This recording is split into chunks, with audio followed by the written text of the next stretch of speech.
Assalamualaikum. Waalaikumsalam. Bang, kat sini ada apa je ya? Okey, kita sampai pagi kita ada nasi lemak, kita ada nasi goreng, mi goreng, kita ada lontong. Oh, banyaknya ya? Macam lok nasi lemak kita ada paru, telur puyuh, daging masak hitam, sotong sambal, daging rendang. Lepas tu kita ada kerang sambal, kerang rendang dengan ayam sambal lah.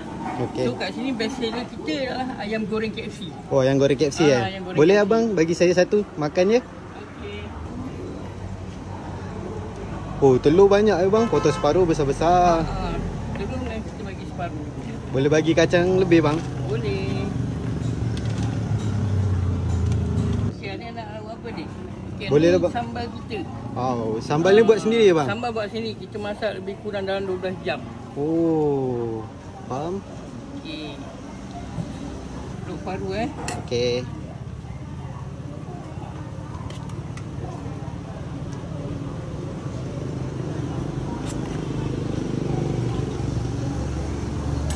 Okey, tak nak try kita punya ayam goreng KFC? Oh, kat sini ada yang goreng KFC ya? Ini best seller kita. Okey, boleh lah cuba. Okey, nak bagian apa Boleh lah bagi saya bagian kepak. Pak Okey.